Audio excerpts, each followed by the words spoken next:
we go. There we go. I knew it. I knew it. Oh! Yeah. Japanese politics. And then here comes Maya. Yeah. Walking backwards. Moonwalk. And launch this guy off the deck. Yep. Throw him overboard. There we go. Ready? That's the move. Good morning, Timothy, and good morning, everyone. Welcome to Japanese Politics One-on-One, Sunday morning, when Timothy Langley, the CEO of the longest-standing government relations agency in Tokyo, and me, Maya Matsuoka, talk about the latest events in Japanese politics, in the economy as well, and also, in Japan in general. So, Timothy, it's very nice to see you again on screen, and thank you for On being there. Grimm's. It's been 2 weeks since I've been reporting from the deck of the good ship Grimm's. Right. Well, and once again, congratulations on the wedding of your daughter and for sharing some of the pictures with us. And now it's over to you. Let us know what we're going to hear about today. Great. Thank you very much, Maya, and good morning, everyone. Welcome to episode 239 of Japanese Politics One-on-One. I'm reporting from the deck of the good ship Grimm's, anchored along the Chiba coast, as usual. I'm not wearing a suit today because I forgot to bring it, confused as I was by the typhoon that swept through Japan on Friday. I'm sure a lot of people were caught in that tremendous downpour. Next week is a 3-day weekend for, it's due to Respect for the Aged Day, which falls on a Monday. So we've got 3 days. So I'm on the good ship preparing it for a 3-day jaunt, probably to Shimoda. So if any of our listeners in Shimoda, let me know and maybe we can stop by. But I'll be sailing down there and then sailing back on Monday.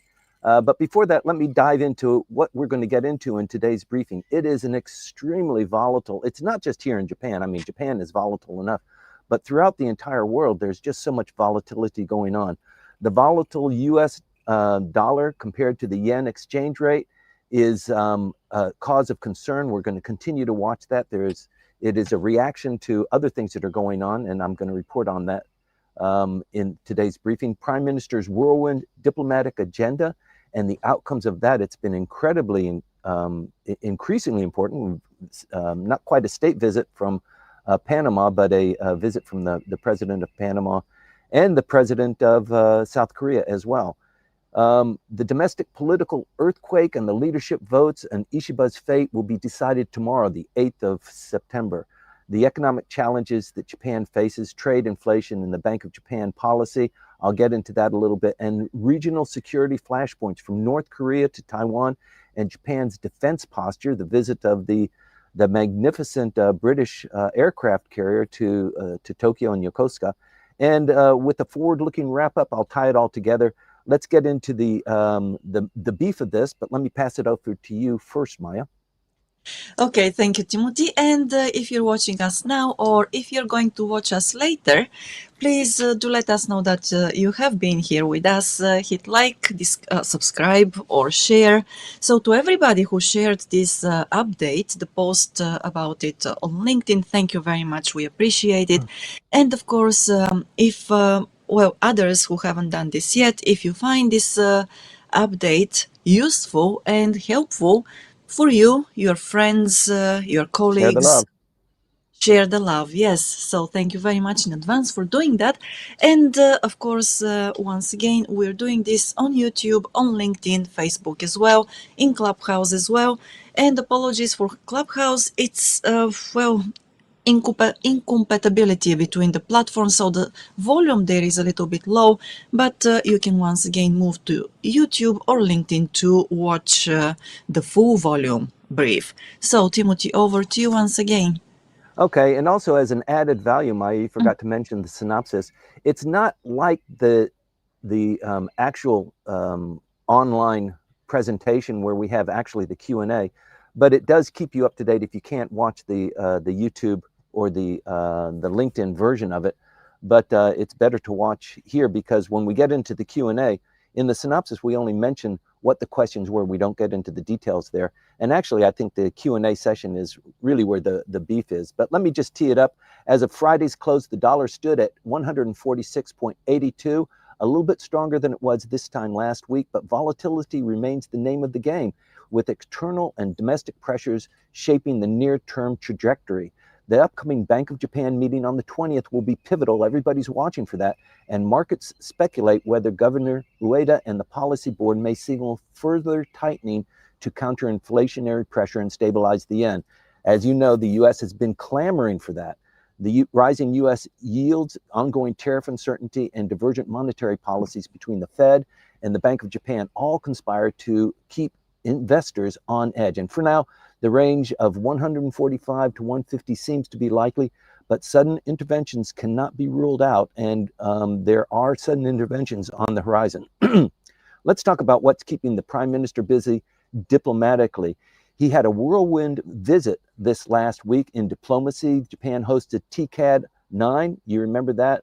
Welcoming 49 African nations. That was last week, concluded with over 300 cooperative MOUs signed. And Mr. Ishiba emphasized Japan's vision for an Indian Ocean African economic zone, promoting human capital, industrial development, and balanced trade opportunities against the backdrop of China's incredible debt trap diplomacy and U.S. protectionism. There was a huge flood, not a flood, a tailings dam that broke up in, I believe, in Zambia, maybe a month and a half ago. The news is coming out there now, where it was just a little bit of shoddy management on a huge mining and copper refinery in that country, and it's caused enormous ecological damage.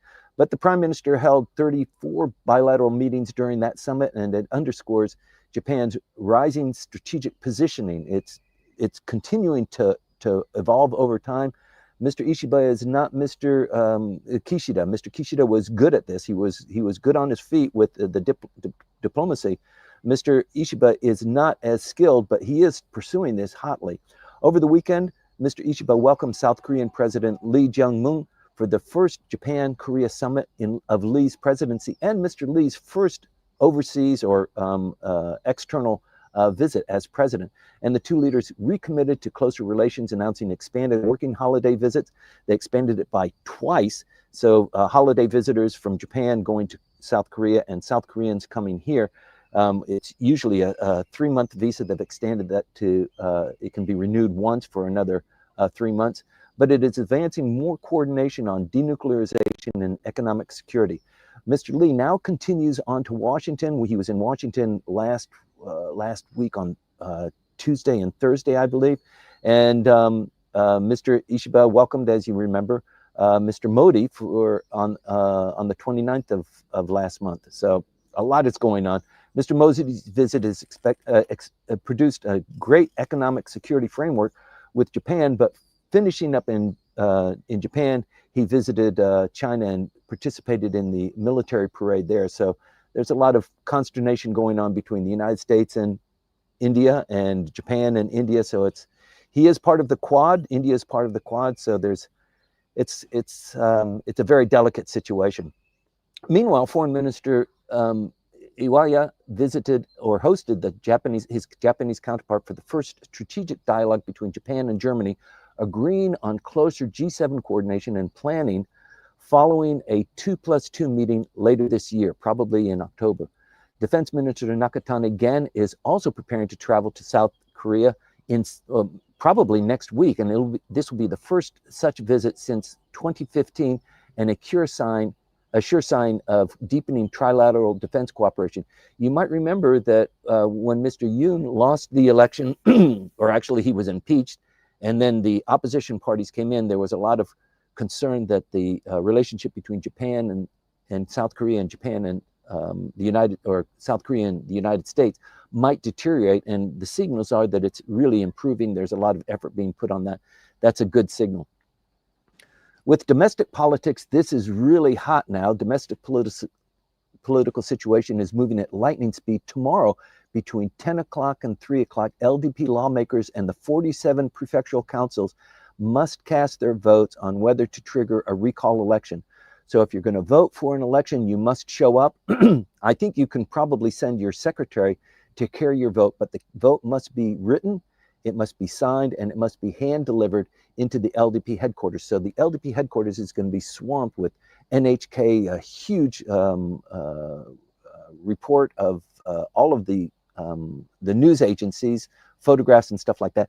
So if you're going to show up and vote, you could show up and vote no, but if you just don't show up, that means no. So mostly the people who are going to show up are, yes, we want to have an election. We want to kick out Mr. Ishiba. We want to move forward. And those people who are voting for that will be obviously public knowledge. Everybody's going to know who's voting against the prime minister, including the prime minister. So this is a very heavy weight to carry. It's not a secret vote. It's a big deal, and the prime minister managed it that way. So if you're going to vote against me, you need to put your name there. It needs to be between 10 and 3 on a Monday morning or throughout Monday, and we will know the vote at the end of Monday. But it's not just that, and it just doesn't seem like the vote of the 47 prefectures and the all of the LDP members is going to close the deal, because party heavyweight Taro Aso has already declared that he wants Ishiba out, regardless of the outcome, and this further stacks the odds against the prime minister. And if the motion passes, Ishiba faces an antagonizing choice. Does he resign and allow for a presidential election, or does he dissolve the House and call for a general election? This is a drastic step that many warn could be disastrous for the party, if you think about it a little bit.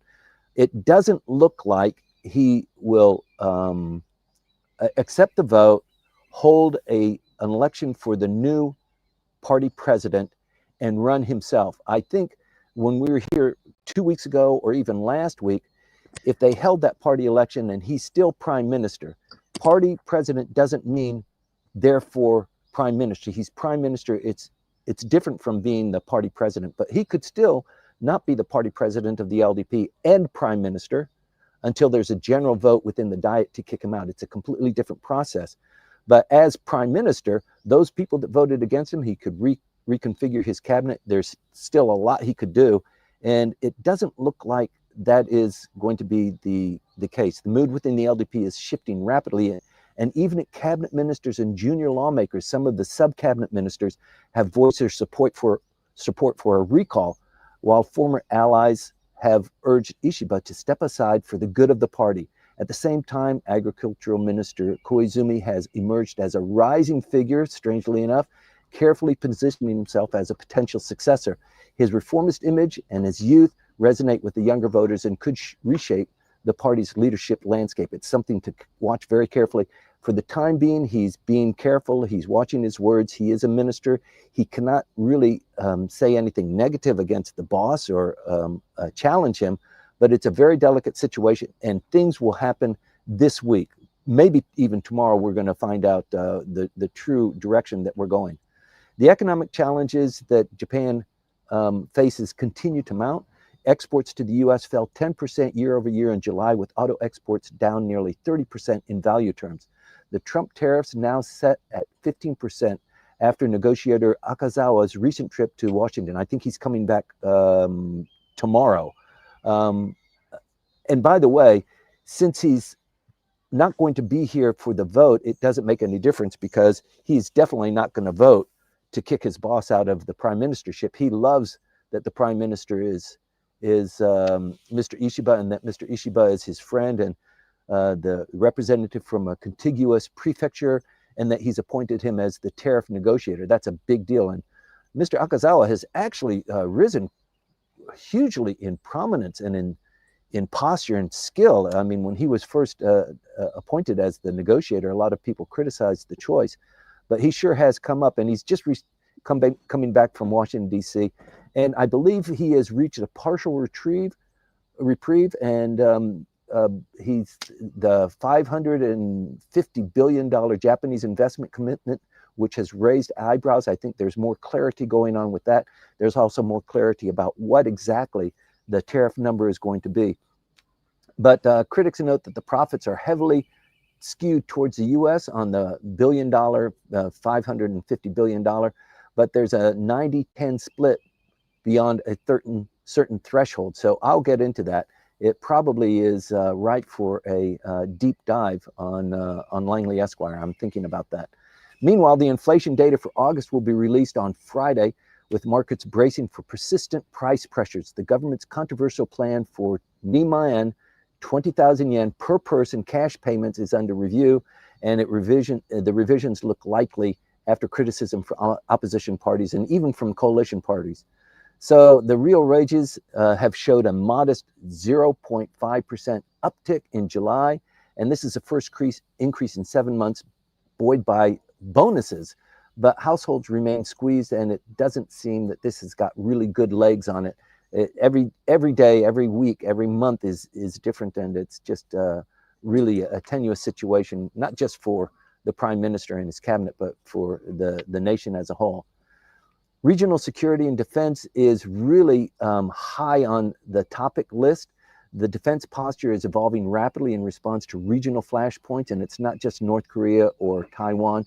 North Korea held a rally to honor commanders returning from combat roles in Russia, while Kim Jong-un praised their overseas deployment as historic. And it seems like they're preparing for a Supreme People's Assembly, maybe this month, and this would further codify hostility towards South Korea and its constitution, maybe even directed towards Japan. A lot remains to be seen. China and Russia have stepped up joint drills in East Asia, while incursions into Taiwan's economic and security zone continue daily. Japan's response includes bolstering missile defenses across the southern islands and accelerating drone procurement. You might have heard this, but the Defense Ministry's request is a record 8.8 trillion for fiscal 2026. So that will be chewed up until the end of this year, this budget request, and then the Diet will review it and then put it into the budget by April 1st. So there's a process that we're following here, but this is a huge budget request, the largest in history, actually, on an annual basis. So this budget places a heavy emphasis on unmanned systems, standoff capabilities, and integrated missile defenses. In the southern islands, they're doing a lot of deep and heavy fortifications of these islands and placement of missiles that they're purchasing from the United States. Finally, regional naval cooperation remains very active. The British aircraft carrier, the Prince of Wales, continues exercises in Asia following its port call in Japan. You might have heard about that or even seen reports on it. And it's joining joint drills with allied nations. And these moves underscore the increasing tense strategic environment in which Japan must cooperate.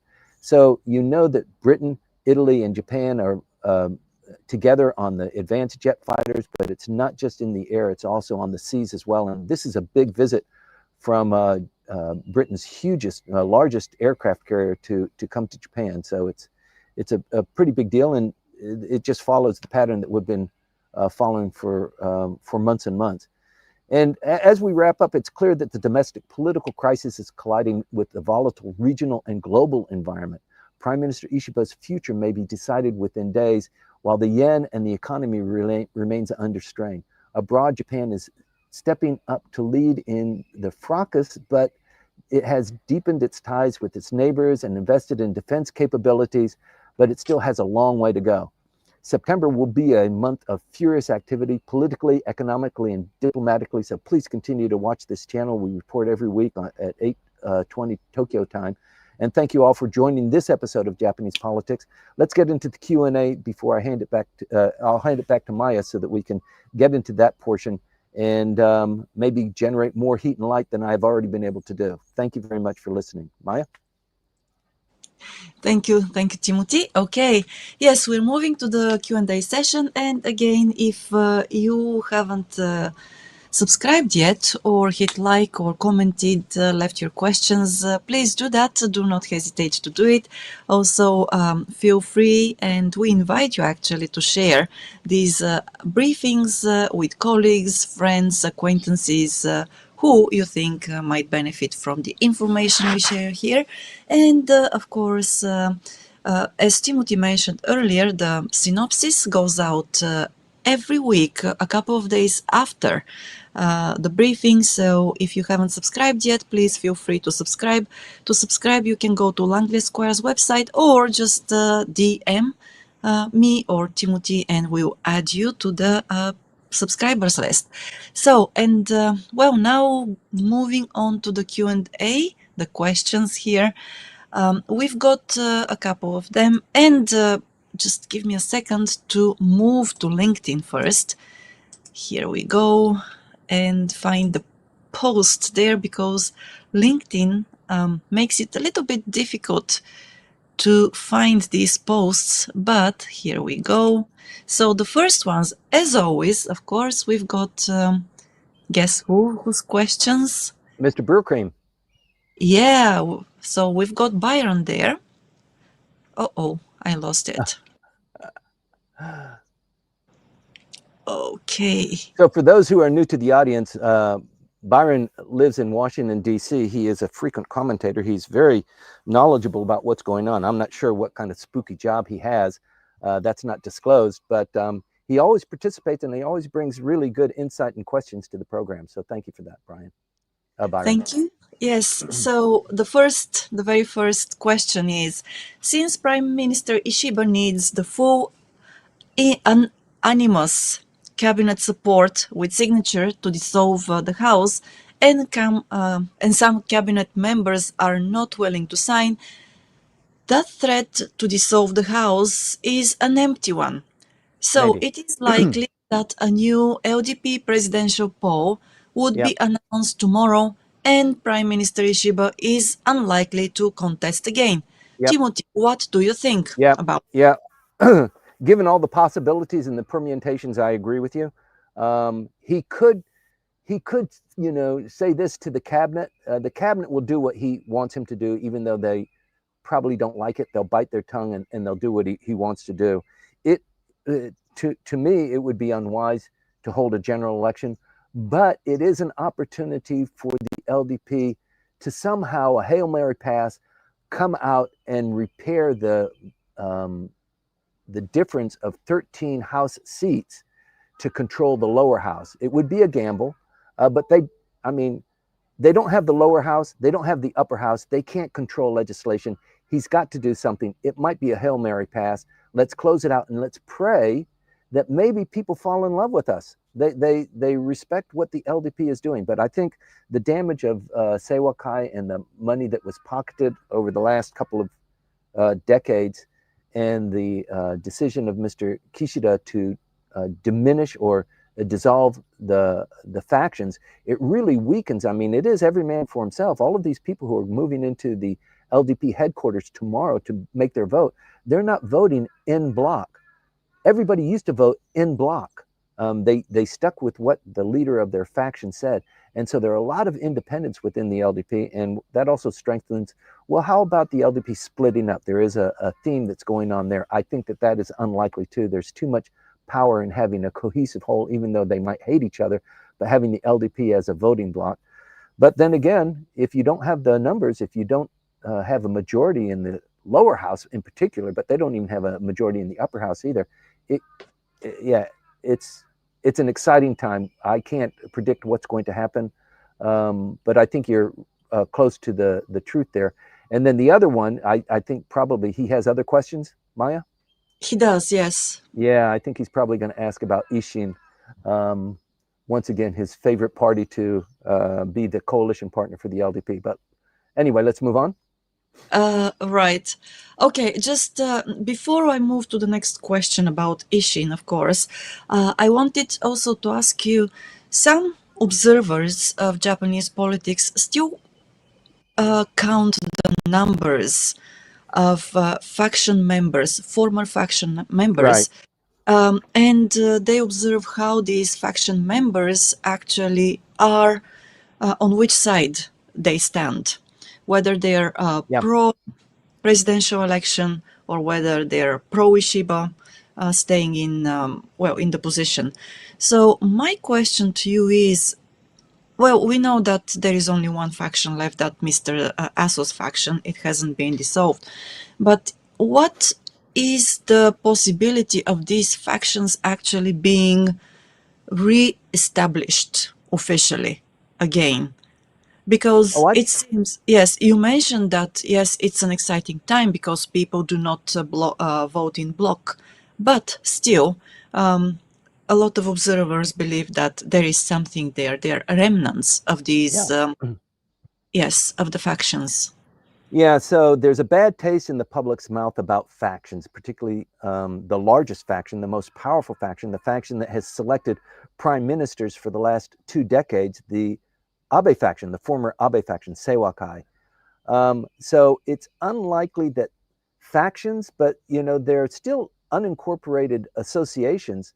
There is a little bit of bleeding. You can belong to this group and you belong to this group too, but it's not as tightly policed as it once was. But I think that not going to the step of reforming the faction, but you have strength and policing of these associated groups, um, so that you keep the consistency and you keep the leadership tight.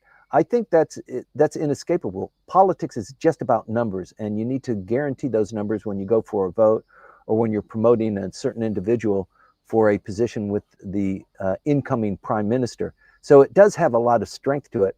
I think it's inescapable, particularly in the Japanese context. The culture here, the hierarchy, the traditional role of senpai and kohai. So I think that there's a lot of power in that, and I don't think it will completely disappear. We just won't call them factions.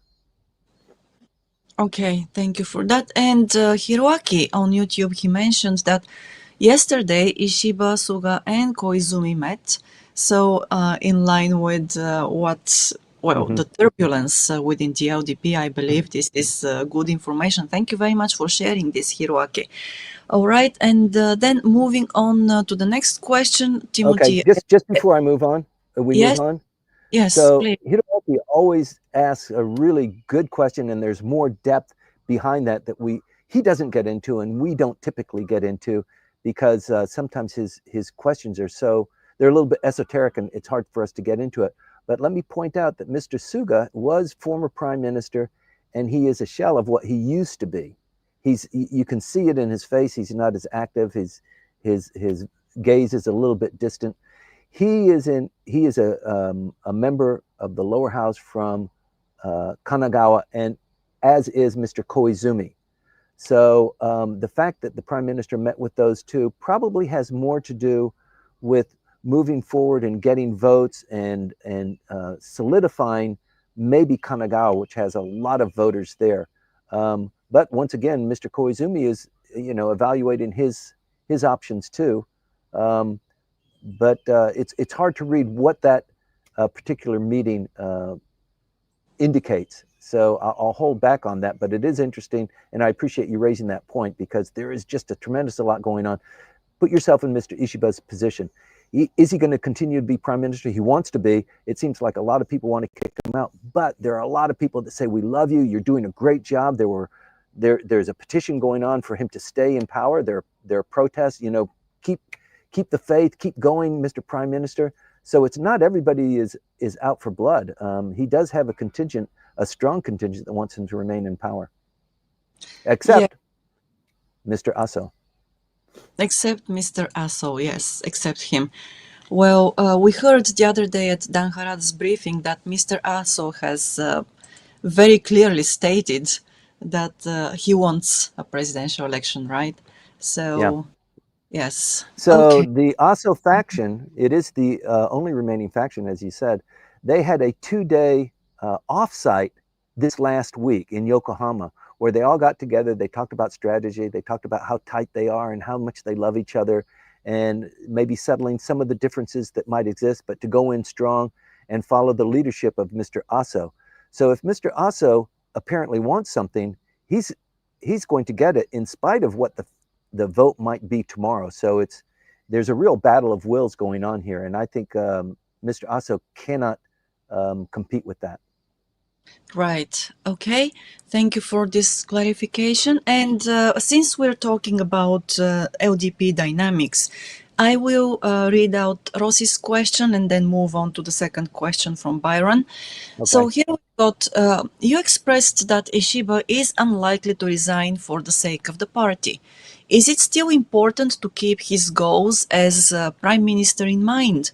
What is he hoping to specifically accomplish as prime minister, domestically and regionally?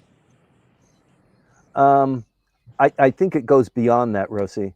I think he's a stubborn guy. He's known for being very stubborn. He just wants to continue to be prime minister. The LDP elected him as party president, and then the Diet after that elected him. So even the opposition parties, maybe they didn't vote for him, but a majority or a plurality of members from the upper house and the lower house elected him as prime minister. So God damn it, I'm going to continue to be prime minister. If you don't want me there, then the LDP is one issue. You guys can kick me out as president of the LDP, but I'm going to be prime minister until our group, the entire both houses, say they don't want me to be there. So I think that is his stance. Personally, I think it would be more palatable for him to resign and say, I can't hold this line any further, rather than forcing this controversy within the LDP. The LDP just looks worse and worse as this thing drags on. People who are, struggling to pay their rent and to keep their family, fed, they're getting angry at the amount of time that is spent selfishly just by the political party to keep, pieces of power together, when they should be focusing in their interpretation on something more valuable. And so this has been dragging on now for maybe 5 weeks. It's really begun to irritate the population, and I think that the LDP will suffer if it continues. I think the prime minister would do himself well and his legacy by resigning, rather than being identified and kicked out, and the forces go against him, and then we go through this election cycle. I think we have to go through the election cycle anyway within the LDP, and we only did that 10 months ago. We had 9 people competing for prime minister. That's never happened in history. What's going to be this next one? But I think we have to go through that process, because I think the time for Mr. Ishiba has come and gone. We're going to find that out tomorrow. Right, but still, I cannot help but say this again, and I apologize for repeating myself, but we used to have similar situations in the case of Mr. Kishida, in the case of Mr. Suga, Yep. and now, well, basically everybody said we don't want him in power anymore. We don't want him to sit in the prime minister's chair, and that was about Mr. Kishida, Mr. Yes. Suga as well. And still, we had, especially Mr. Kishida, stayed in the position for quite a long time. And Mr. once Suga too. again, Mr. Suga too, despite Yeah. all the controversy within the party, right? So, don't you think that we're going to have a similar outcome with Mr. Ishiba? Because you say that he is stubborn, he doesn't want to resign, he still thinks that he can contribute to whatever he wants to contribute to in terms of politics, in terms of maybe economy, in terms of defense, and so on. So, what are the chances of him being pushed out? Because, yes, many people want him out, and so did many people want out Mr. Kishida and Mr. Suga, and they still stayed in power. Can I answer that question tomorrow at 3 o'clock? So, yeah, I think his days are numbered. The issues that are important to him, he is a defense nerd. He prides himself in his acumen on defense issues. So defense is a huge issue for him, and the largest defense budget request in Japanese history is coming out under his administration. Regional development, regional protection is also a big buzz for him. He put a lot of emphasis and effort on that, in spite of the lack of real progress with the Noto Peninsula. People are still critical of the lack of development there. But he wants regional, he wants to stop the depopulation of the regional areas. He wants to spread out, economic security. Those are important to him, but I think it's just not enough. He hasn't grasped the heart of the vast majority of Japanese voters, at least with the LDP. So the first issue is the LDP. Not everybody gets to vote. Okay, it's just Diet members. It's just the prefectural councils. Prefectural councils, there are 47 of them, they get one vote. The Diet members each get one vote, and they determine whether he's going to be LDP president. So the likelihood that he's not going to be LDP president is high. Then we roll over into, if he's not the LDP president, what's his? I mean, he's still prime minister. Then we have to move into that, and it's also important to point out that Mr. Moriyama was his secretary general. He was the architect that came up to make Mr. Ishiba prime minister, and it was his idea to have the general election right after Mr. Ishiba became prime minister, and they lost those 13 seats. Then 8 months later, the upper house election, they also lost seats. They lost the majority in both houses. And that's Mr. Moriyama as the Secretary General. He tendered his resignation, but not only, he tried to dodge it last week, and maybe he would resign, but maybe it's somebody else's fault. They had a report on that. They bought maybe 2 weeks of time to go through this report to decide what actually happened. We all know what happened.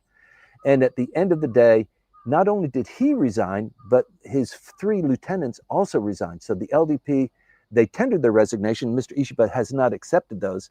And it might just be political drama that he's exercising. But if these 4 top leaders of the LDP resign, and those are accepted, he's standing alone. He's naked. And it's not just those 4 leaders. Miss Obuchi also tendered her resignation as well. So this is a big deal. I don't think he can stand it. Okay, thank you for that. And Yuka, thank you for tuning in today. And I guess that Timothy just answered your question about Mr. Moriyama's intention to resign. So I hope this was a good answer. If you need more clarification, please let us know. And thank you for the compliment as well. Very sweet of you. Thanks a lot for that.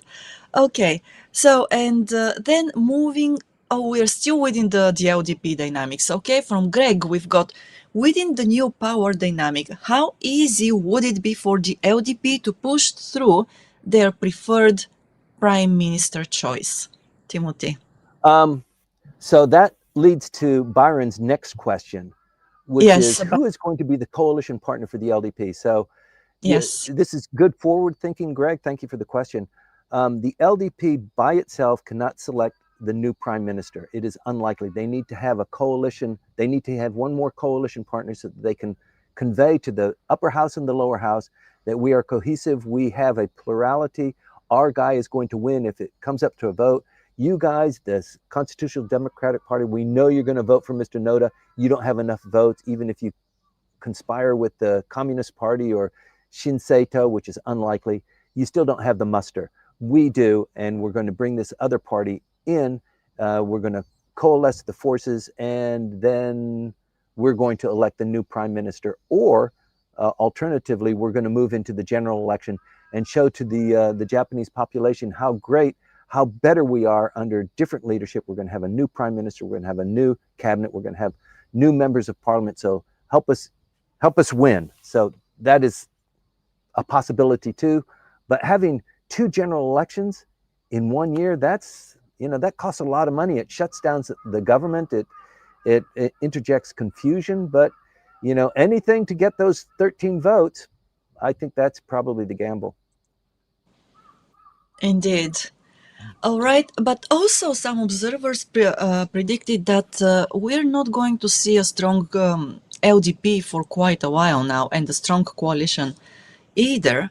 So just because, well, of course, new parties have appeared, but the public, the general public, has been disillusioned when it comes to what the LDP can do and how the LDP members actually behave. What are your thoughts on this, Timothy? Yeah, you and I and everybody on this channel are long-term observers of what happens in Japanese politics. And whenever there's an opportunity to do something, we're always let down because there is a hope that they're going to make that change. They're going to capture that initiative. They're going to propel Japan forward, and they miss it. They miss the mark somehow. We've been disappointed on that over and over again. But don't discount it. It could be that the new prime minister is Mr. Koizumi. Yeah, I kind of don't think so. But it could be Takaichi. It could be Miss Mhm. Takaichi, which would change the shift. It would shift the political dynamics incredibly. On the one hand, because she's a woman, she would be the first woman, but she's also very strong on the conservative end. On the other side, with Mr. Koizumi, now we've got fresh blood, and probably he might not last beyond 2 years. 1 year, I think anybody would be able to survive 1 year, except maybe Mr. Ishiba. But 2 years, that would, a new cabinet, fresh blood, probably decrease the average age of the cabinet ministers and all of the people who are dictating Japanese politics. That's a likelihood too, and that would be very welcome, not just by the Japanese population, but I think by Japan's allies and partners as well. To interject, Japan needs something like that. I mean, it is a time in history where there's a lot happening geopolitically, regionally, and within Japan, the depopulation, the economic security, the threat from Taiwan, the amalgamation of all of these defense forces, Italy, Australia, New Zealand, Britain, all of these countries who are now joined with Japan as they never were before. So it is time for a new era, and I think Japan just is searching for a leader. And when you look around, who is that new leader? Who is that firebrand? We, Japan politics doesn't generate that. That person might be there. He might be, under the cover of, following tradition and being respectful and that sort of thing. But he could be there. We just, it Well, doesn't seem apparent right now. But right. So, the point here is that we are on the cusp of massive change. right. And some people do mention Go ahead. Kobayashi, right? Yes, can you hear me? Yes, Yes. some people mention Kobayashi, other people say that Koizumi doesn't have the necessary experience to last long, even if he becomes a prime minister. And yes, there are quite a few things that are needed to be considered, right? So, Mm-hmm. okay, thank you for that. And we have a comment from Frederick. It seems like leading the LDP is really thankless work right now. They should have gone into opposition so as to develop a good strategy and a leader, which was the result of the 2009-2012 years. Yeah. Yeah. Very much so. But I don't believe that even if, yeah, when they go into opposition, it may give them some breathing space. But I just cannot see any political party wanting to go into opposition. I mean, not only in Japan, out of Japan as well. It's always much, much sweeter to be in power, even though the power is not as strong as you wish it was. Right. Okay. And then moving on to the next question, number three, from Byron, because you addressed the Ishin question. And now we've got this no clarity in the White House executive order as to the source of the $550 billion that is claimed Japan will invest into the US. Do you have any insights on this, Timothy? Who is this from? From Byron. Yeah, this is a big deal, and apparently Akazawa did make progress and clarity on where that money is coming from and what it's dedicated to. I don't have all of the details because he's just coming back. I think he's due back. He's probably flying today, and back to Japan tomorrow. Um, I'm thinking, Maya, we produce in Langley Esquire these deep dives or these policy reports. The last one we did was on inheritance, which got a lot of reaction from the audience and from people who fell into that net, that article net. I mean, inheritance in Japan particularly hits foreigners, and so there are a lot of foreigners who have been here, that built their career here. They're at the retirement age, and they're wondering, and they don't know about inheritance. They don't know about writing a will that's going to be acknowledged by Japan. So I was thinking of writing a policy piece, deep dive on what to do, how to, spend your money, where to park it, to avoid the huge tax grab by the Japanese authorities when you die, so your heirs don't get as much as you would like them to get. The other idea is to go deep on this $550 billion Where is this coming from? Like Byron is asking, who's paying it? What are the tranches? How long is that going to go? So maybe I just leave it up to the audience. What is the next deep dive? Should it be a deep dive on the inheritance, or should I spend that time over this next week to produce something maybe on Friday? Something that really is insightful on one of these issues. So I'll just wait for the audience to come back to me on that. Right. Okay. So if you're listening to us now or you will be listening later, please, yes, share your preference about the topic of the next deep dive with us. You can leave that in the comments, or you can direct message us, either Timothy or me. So, well, we can work on this. Okay. And there is another one here from, from Rossi. He says, just hearing about the possibilities being described, and one of them is, of course, Sanae Takaichi becoming prime minister. This is a possibility right now. And then she will be the first woman prime minister here. This is a rather invigorating possibility. Is it not? This is, what Rossi wrote here. Yes, I agree with you. It's very invigorating. I think what Japan politics needs is some invigoration. It needs some sports drink or something like that. But it's not just Takaichi, it's not just Koizumi. One of the other potential contenders is Mr. Moriyama. He's 83 years old. He was the Secretary General, and most people would say, what are you talking about, that old man? It was his fault that the LDP lost in the first lower house election, and it's his fault, conceivably, that the upper house election, the LDP lost that one too. Why would you promote him as the candidate for president? And the fact of the matter is that he knows Japanese politics. He's been deep into it. He was the faction leader of his party. It wasn't a big party, but it was very, very powerful. He knows how to move policy. He knows how to move the diet. He is very astute, and even given his age, he would be, in terms of stability and kind of continuity, he would be a great candidate. He's not my favorite choice, but I understand the logic. A lot of people are, indebted to him, LDP members, and so if it came to that, if he ran, I think he would probably, he could probably beat both of those individuals. But it's going to come down to, and also Mr. Hayashi, who is the secretary for the prime minister. He is a very astute politician. He's a great individual. He could also throw his hat in, but he's keeping his powder dry. He's very quiet about his intentions, but he's a member of the cabinet. He's on TV all the time. He switched from the upper house to the lower house, and the prime minister always comes from the lower house. So that was his obvious move, to go from the upper house to the lower house, so he could become a prime minister. And that's probably the next step for him. Maybe even foreign minister. But he is also a contender that's not very, very much talked about. But there is likely to be another 9 contenders, 10 or 12, because if you remember, the last time we went through this, there were 9 contenders.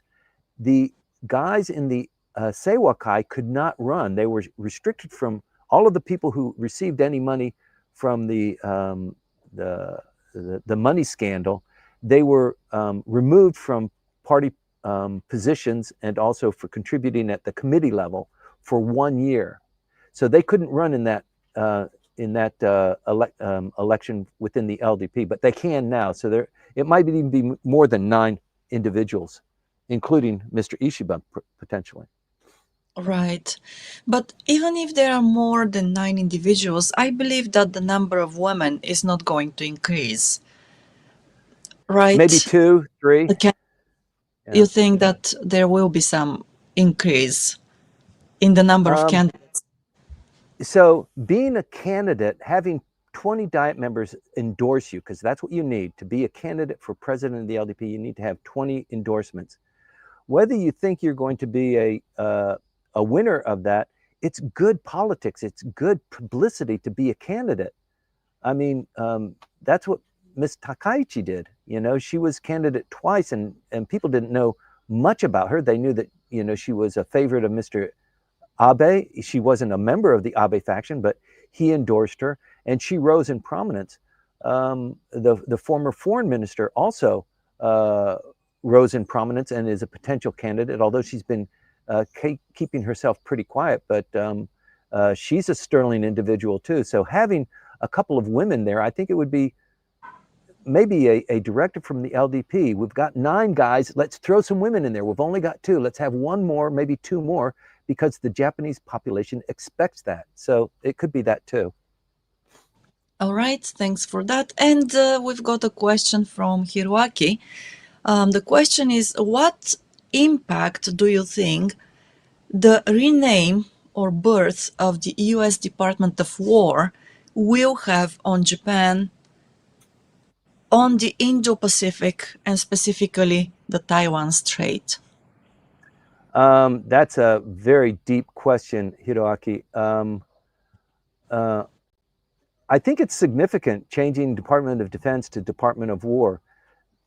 The significance here is that the underlying subliminal signal is Department of Defense. So we defend against these incursions and these the incursions on our allies. So we're in a defensive posture. Department of War tells you that it's a little bit more aggressive. So if you've been watching what happened in Venezuela over this last week, the U.S. aggressively shot down a drug boat, and it doesn't normally do that. It did that with a drone, killing all of the people that were aboard that. Usually these drugs are coming in on submarines or on speedboats and that sort of thing. Defensively, maybe they do something, but to aggressively attack them, I think this is a new posture with Pete Hegseth and the president of the United States. I think we're moving into a completely different mode with President Trump. It is unlike anything that we've seen in Reagan, Bush, both Bushes, certainly with Biden. I think it's just a more aggressive, more, America first. So if you're going to be attacking us with drugs or through cartels, we're going to come after you preemptively. I think that's the signal that's coming up. How that impacts Japan, I'm not quite sure about. I think Japan is coming to its own terms with having to shoulder its own burden and make its own decisions, which explains why this defense budget request is the biggest in history, and why the defense minister went to Turkey to study their drone technology and maybe to import or to purchase some of the intellectual property that's embedded there, because Japan, in developing its own defense industry base, could embed Japanese technology, just-in-time delivery, the fine-tuning of the products that it builds, as exemplified by the automobile industry, into defense equipment. And I think that's where Japan is going. In years past, that would have been unheard of, that Japan would be focusing on exporting military equipment, even if it's not dual use, even if it's only defensive in nature. I think they're going full bore now, and to make something that is defensive in nature, offensive as well, dual capability, it's just a matter of tweaking.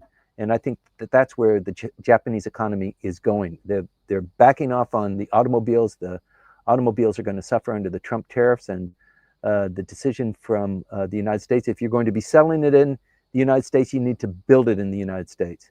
And I think for defense equipment, Japan can build it in Japan and ship it out of Japan. And it's not just the United States that would be a customer or a purchaser, but it's people all over the world that would pay a pretty penny for these high-tech, indefeatable products of war. Right. And there is one more question from Hiroaki that's on YouTube. He says, if LDP councillor election occurs, then how could potential candidates present their strategies of stopping Japan's involvement in Russia-Ukraine war and Taiwan contingency successfully? Okay. We already know the answer to that, because if you've become a candidate for LDP president, NHK gives you time to expound on what your philosophy is, what you're promoting, what your background is. So all of the candidates get lots of of press coverage. So people who are voting generally know that. But once again, it's not for the general public. It's only for card-carrying LDP members to decide who is going to be the LDP president. So there is a distribution there.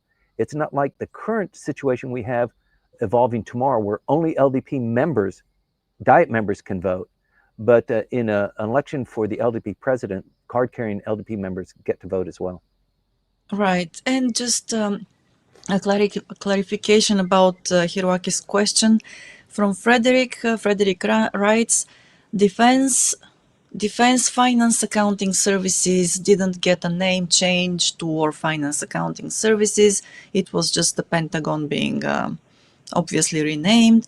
And then that's the Treasury account for the $1 trillion war budget. Okay. And well, there are also other comments coming, but there is some time lag here between the different platforms. So we've got, I believe this is Rossi here, right? Writes, Frederick, in terms of the marketing, for example, the effect of publicity of floating the secondary name, what difference does it make whether the Yeah, name is officially changed or not? Genuinely asking. And thank yeah, you for the clarification. Right. Okay. that's a good observation. It is, yes, indeed. Okay. And then it seems that we have gone through the questions and comments. Timothy, I lost you. I think that maybe, well, somebody's watching this briefing too and decided to, I don't know, to disconnect or or shadow your well, let's say your side of the line. So to everybody who stayed with us, thank you very much indeed for being with us on this Saturday morning. This is September 7th. We're going to be once again here next week. That will be September 13th at 8:20 Japan time. And if you have time, if your schedule allows, join us again with questions and answers. And again, let us know that you have watched this briefing by hitting like, subscribe, commenting, leaving your questions, sharing this briefing with your friends, colleagues, and acquaintances as well. And yes, Timothy still needs a hat. I entirely agree with you. And well, we'll see whether he wants one, of course, because it's also up to him whether to use one or not. And that's all for the moment. That's all for today. Have a great Sunday and a bright new week. Thanks a lot. See you next time.